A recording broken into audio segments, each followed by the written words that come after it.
And if they object to it, we got to have a hearing, so. That's right. Object to it, we won't abandon it, no problem. Okay, so we've got a motion and a second, no further discussion I'm hearing. I'll call the question. All in favor of moving forward with the process? Thank you. Motion approved. Thank you, Ms. Patel. Appreciate you being here. Ooh, excuse me. It'll be $5. Yes, it's $5, that's right. So, all right, next item on the agenda is a contract with the Public Defender Office. Go over that for us, please. Our public defender, Doug Smith, is paid through the Talladega budget. He has requested that we have a more formal agreement for all that he offers. There is a service that he does offer the county free of charge. That's for the defense of indigent juveniles. And he's a very proper man and likes everything to be in proper form. So he has asked that we approve separate contract with him. This has been reviewed by our attorney. You find everything to be just? Yes, sir. It's not requiring y'all to put forth any more money than you've already budgeted for in the Talladega budget. It's just putting y'all's agreement in writing. And the cases he handles in the juvenile court that the manager was referencing is the dependency cases. I believe is one type of cases that he handles for free that he's not required to in the state code. It's the dependency cases. And we bound by law to do it. I make a motion that we approve $287,501.08 for indigent defense budget. Got a motion to approve. Got a second from Commissioner Rowland. Any discussion? I would like for us to go ahead and be thinking about a place to possibly place the public defender. It's going to come up, it's still a possibility that the old hospital will be torn down and the district attorney will need a place also. And we've been looking around, so we can start thinking in that area. And by law, we've got to do it. So we can just start looking among ourselves, come up with some ideas. It would be ideal, me thinking, to add on to the public To the Justice Center. Safety Center out there, going out in the back way, and everybody would be together then, so we can go to looking at it, because that may have to come sooner than later. Okay. Good thoughts. Got a motion and a second. Any other discussion? Seeing none, I'll call the question. All in favor of contracting with the Public Defender's Office, approving it? Motion passes. All right, next item on the agenda is the acceptance of the TAN bids. Give us the information on that, please. Ashley has that information. Oh, that's Yeah, under In your tab H. we had two, put it down to the real banks. The other banks can make it, usually do not bid. And we got two responses, one from United Bank, one from BB&T. United Bank's interest rate was 1.488%, and BB&T was 1.550%. I move we approve United Bank for $11,414.79, be paid back by December 31st, 2017. Got a motion from Commissioner Evans. Do I have a second? I think we need to go back to BB&T since they got held up there. They're liable to give us a better rate and make up some business. Duly noted. I'll second his motion. Got a second for the motion of Commissioner Evans to go with United Bank, just so we're clear on that. Any discussion on this? Seeing none, I'll call the question. All in favor? Any opposed? Seeing none, motion passes. All right. Set the tentative millage rate to start the process of advertising and public hearings. Yes. Yes. Process is that this board sets the tentative rate. You can set it higher and then go lower. Once the final rate is set, you can't go up from the tentative. We know that there will more than likely be at least a 1 mil increase. To give yourselves a little cushion and a surefire way to get more people in here to the public hearing is to set it up. 5 mils. How about 2? It'd get them in here if you said 5. And I'm sorry, Ashley, I meant to grab the calendar that we had given them about a month or so ago. If you have it handy? just to reiterate when the public hearings have already been set. Okay, They're in September, I can't remember the date. I understand. We're waiting on Ashley to get us a calendar, is that right, of the, Well, you don't have to wait. okay. But we're going one mil from the hospital. Well, I would defer, to the sitting, or the more experienced commissioners on this particular process, just your suggestions on, I think we ought to just set it at that 1 mil, because every time you can always go down, you can't go back up. And more or less, we committed when we had that straw poll that I did. I wasn't going to vote for no more than 1 mil, that we were going to have to find a way to get down. And right now, we're going to have plenty of meetings to get it down according to, people always ask for more than they expect to get. But every time we go ahead, say if we were to, say, raise it up, two mills tentative, I think it's 11,883 now. If we were to say 14,883, it'll be somehow or other 10,000 people would be calling me, you, and everybody else saying that we have finalized it, which isn't true.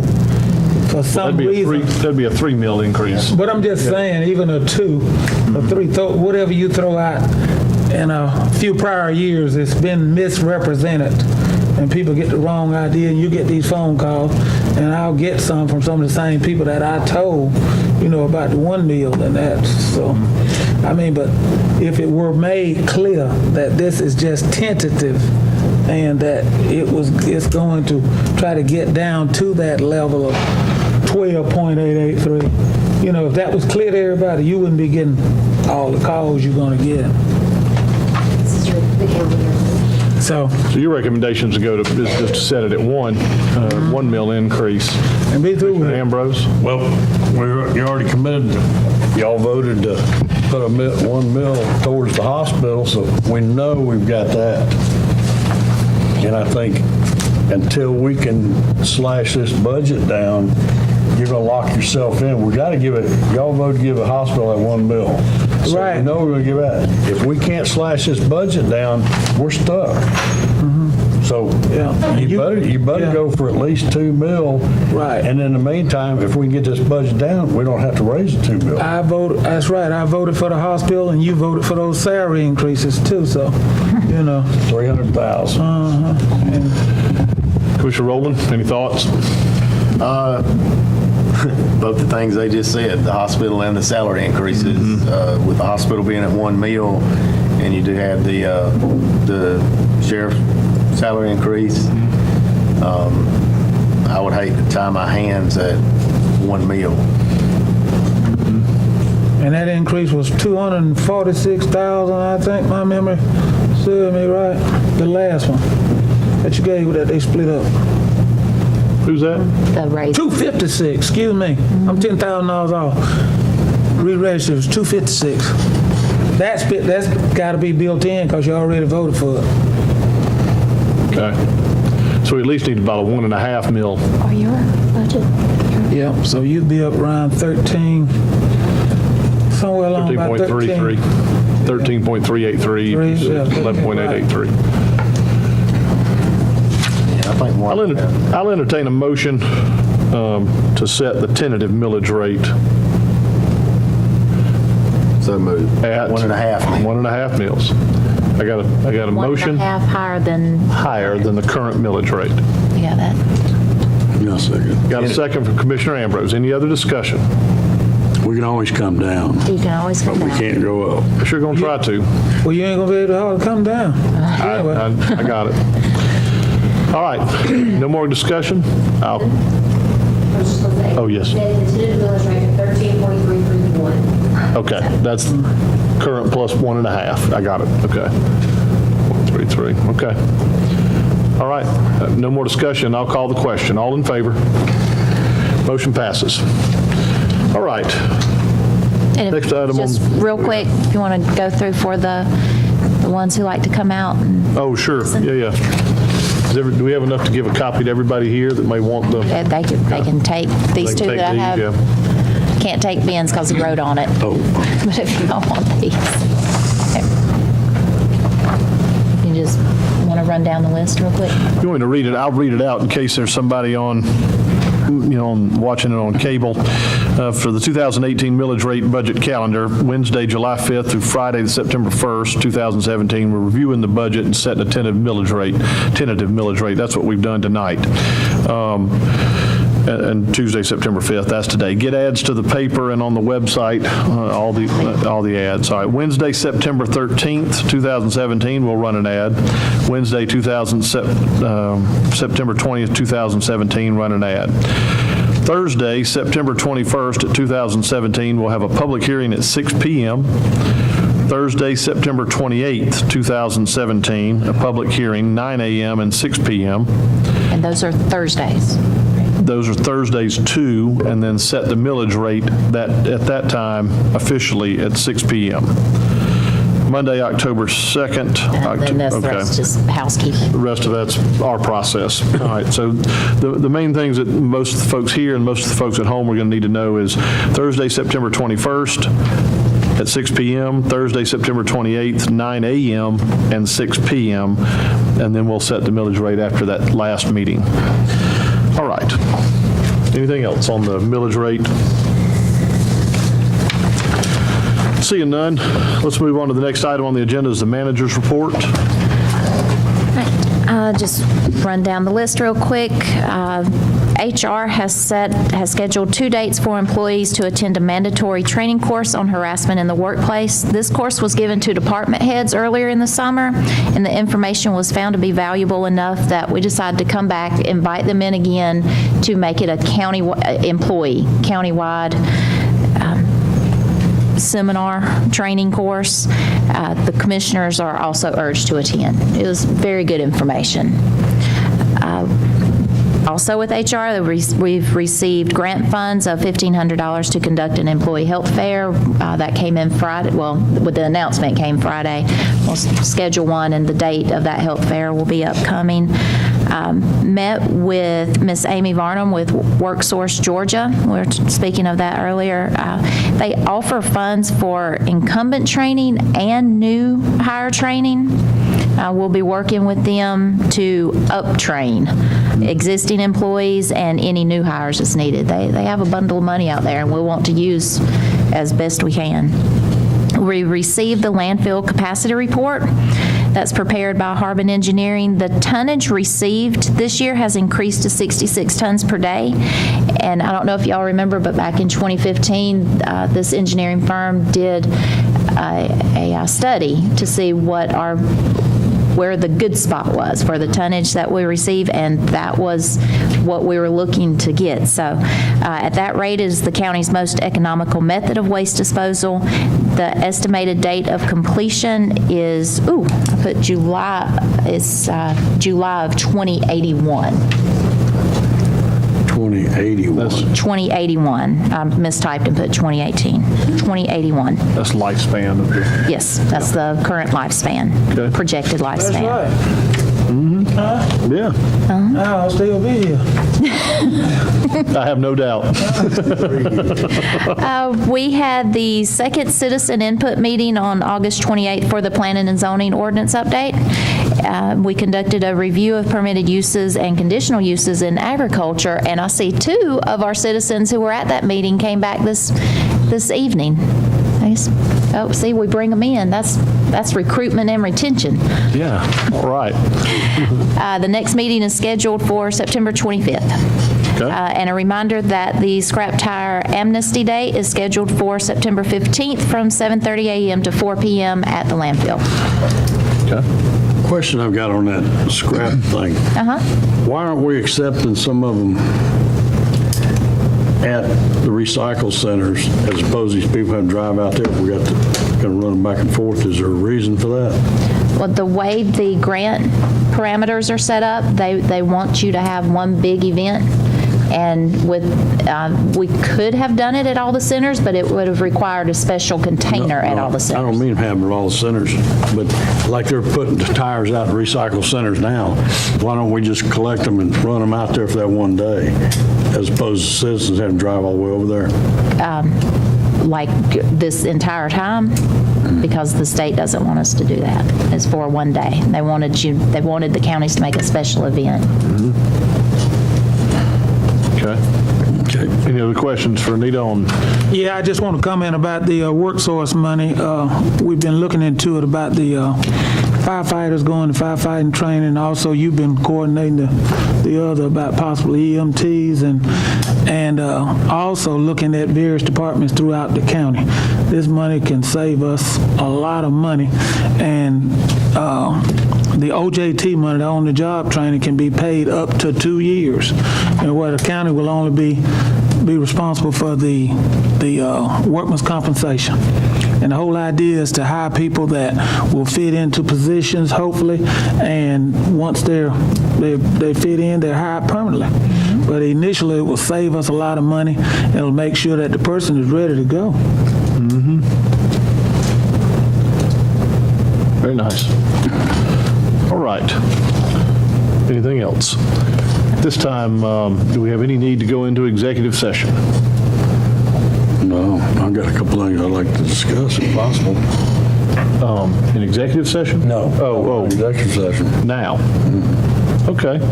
All right. Well, this time Commissioner Ambrose had a couple of items that he wanted to discuss. I'm glad to listen. So. Everybody seems to be going to contracting things out now. Okay. And I think our maintenance department, we ought to look at getting some prices contracting. We're losing our fire trucks and ambulances and not getting the work done. We got enough, 6 people working down there. We might want to see about contracting that out. Okay. He was talking about vehicle maintenance. Yeah, Vehicle maintenance. Well, quite a lot of it is contracted out right now. We said it was impractical to buy those diagnostic machines because they change the thing so often, and that's why they are sent out to the dealers. The dealers can break even on it. We've got That's why. 7 people working down there now, so why don't we look into it, see if we save money. Well, we can look at. We looked into it once upon a time with Milledgeville. Baldwin County was contracting theirs out, and me and Commissioner Carlisle went over there and looked at it, and they were paying way back when, 15 years ago, about $600,000 and further, and they eventually dropped it, and they went back to doing it themselves. But it won't hurt to look at it, but the whole idea is being that we would buy a newer vehicles, and when the vehicles are going down, we go ahead and trade them out. So that's been working pretty good. But there's nothing wrong. Let's bring the cost figures in and look at them all. Yeah. Just to give me some parameters, are we looking at contracting out subbing out the entire unit, or still having a smaller to do your regular maintenance items, your tire checks and brakes and oil changes? Well, let's look at all of it. Yeah, let's look at all of it. All right.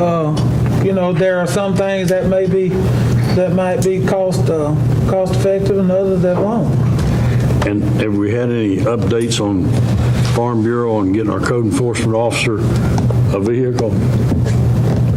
No. He said no. When you looked Still at it, 'cause working on with we've got insurance. work backed up on it. He has Got about vehicle. 5 trucks out there, He has a vehicle. He's riding in a car Four-wheel now. drive, get back and he up can to walk if these need be. He's in good shape. All right. places. That's all I've That's got. all you had? Anybody else? Somebody out there might. Yeah, absolutely. I think at one time, I think I heard Ainsley say that she might want to speak about something. I know we might have already passed over the topic, but, so what? You're past it, you're good at answering everything. Okay, great, thanks. Yeah, absolutely. Anybody else? Anybody got thoughts, comments? I'll entertain public comments. Yes, ma'am. I would like to comment on the millage increase.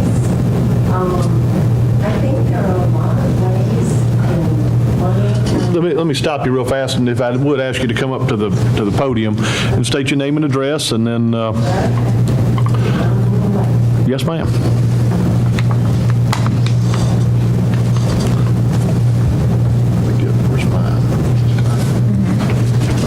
My name is Jan Knacht. How do you spell that last name? Knecht. Got it. and I have 2 properties here in Monroe County, 4095 and 4097 Box Ankle Road. Okay. And I feel that there are a lot of ways possibly in Monroe County that we could make more money and save more in the county and not have to continually raise the millage rates.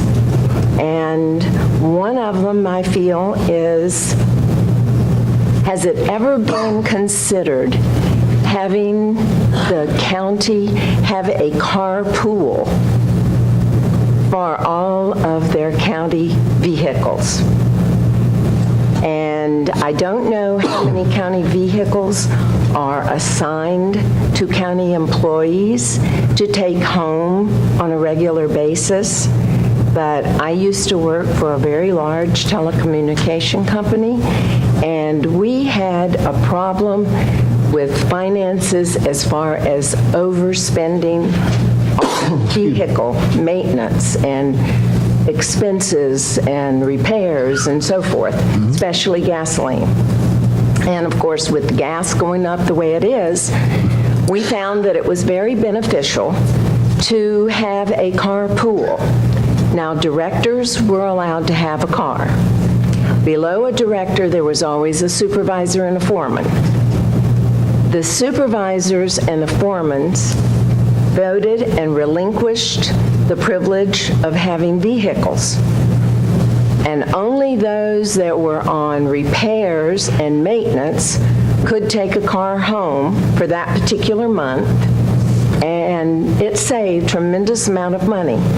And the carpool, all the vehicles were parked at a certain place at the plant area, and people that needed to take a car during the day would go to the plant area, sign a car out, and there was a little slip that you had to fill out the mileage and what time you checked it out and so forth, and you had to fill it out again when you came back. So there was a little bit more control over the usage, and part of the reason for doing that was that some of the supervisors and some of the foremen were caught using the company vehicles for personal use. And I just thought maybe, it could be looked at for possibly saving quite a bit of money. Vehicle expense is a large part of a budget, and I just thought that might be one thing that could be looked at. Excuse me. Another thing is possible fines here in the county for certain things. And I saw an article from the paper last week, and it said that Forsyth residents can be fined for $101 if their grass is over 10 inches. Is that in the city? That is in the city. The city of as opposed to Forsyth. the county, so. City of Forsyth. You can also get sought for a $216 fine for noise from radios, etc. Another one is yelling and shouting and can get you into court for a $209 bill. Okay? Why can't we have that in the county? Why is it just limited to Forsyth, the city limits only? I used to have a neighbor that liked to play the radio for 3 and 4 days at a time and never seemed to shut it off, and he played it pretty loud. I have a neighbor right now that has grass almost taller than I am. Why is that necessary for in our area that we try to keep so pretty and not have fines that people, need to impose and carry through with them? And I also feel that all of these people that farm, logging companies come in to these big areas of acreage and they tear up the roads. They go in, they chop on all the trees, leaving stumps and brush and everything, and the landowner gets paid for that. if in a certain length of time that's not cleaned up, why can't the county fine the landowner? You're saying to fine the landowner because he cuts the trees, because he harvests that crop off of his property? No, Stumps. no. I mean, but Leaving- it's his property. I mean, why would there be a problem with him leaving the stumps even? I'm saying Well- it's his property and it's agricultural or timberland. I'm just, is that what you're saying we need to do is fine them if they? Fine them if they don't clean it up in a certain length of time. Okay. Now, I believe I might be correct in saying that I also saw that the forestry department was putting a bid out for some land over by the training center to be cleared. And down at the bottom of the article, I believe, if I recall correctly, it gave them a length of time to have the land cleared and cleaned up. Okay. And so I got that idea, about what about the logging? Because there's many areas, yes, there's a lot of acreage that people have farmed their logs and all, but there's a lot of houses around it. It just leaves, it just looks so messy and all. Just because we live in agriculture doesn't mean that we can't keep it nice and improve it. We had a very successful meeting the other night regarding some of these zoning ordinances and so forth, and the topic of discussion was the agriculture and limiting certain things that right now on the books are just absolutely wide open and have no business being in the agricultural area. I don't think anybody would like to have a nightclub next door to them just because they lived out in the country. I certainly didn't want a petting zoo right in my front yard, which was proposed and got turned down, thank goodness, but the animals never went away. And for 9 years, I've had to put up with squawking animals, and only until the young man left the county in the middle of the night and took all of his animals with him. And I've had the most peaceful 9 months in 9 years that I've had because he left the county, but nothing could be done. And I'm talking about, for those that are not familiar of the situation, they were wild, exotic animals. And there's no, and that's what we're working on this zoning right now, trying to get some of this changed so that people, and what about business licenses? Couldn't the county make a lot of money on business licenses? There's a lot of people that have little jobs at their houses and things like that don't have business licenses, which would help bring in more money. So those are just a few of the things that have come to my mind that I feel might be addressed and could be looked at and possibly make some more revenue to be allocated into the budget. And one other thing, here's something I know you're going to laugh, but what about the people in the county, big county, a lot of acreage and a lot of property owners, anyone over 65 years of age, instead of paying the money for taxes to schools, how about allocating that money that anyone over 65 is paying to improve the county? Law enforcement and new fire trucks and new police officers and deputies and so forth. Right, if you don't invest in education, then you might end up needing more law enforcement. There's definitely an argument the other way on that, and so it's I something to understand. consider, sure. I understand, but when you're over 65, you've already educated your children, your grandchildren, and now you're working on your great-grandchildren, and it's time the young people under there take care of the education and let other money go other places that it could be used more for, or split it up, and sure, education is important. isn't that the Board of Education's decision to make? So, I mean, the Board of Education would make the decision on who not to tax. But then the question becomes, are you going to end up not taxing people that don't have kids? I mean, doesn't No, I'm matter not at the end, saying, right? that wasn't my thought. Well, I mean, but that's what happens. You get a slippery slope on that, and I think it's something that the Board of Education, if you bring it up with them, and see where they go with it. If they choose to change the way they tax, that would absolutely be their business. Some of the items you've talked about, you talked about logging. We've got a logging ordinance that we're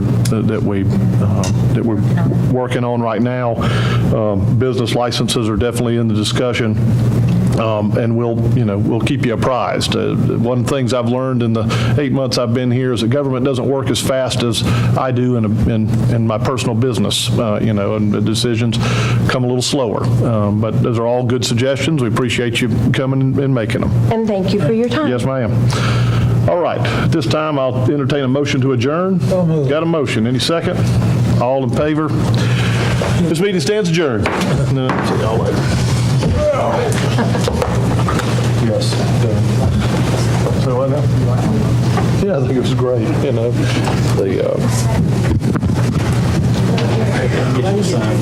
You may.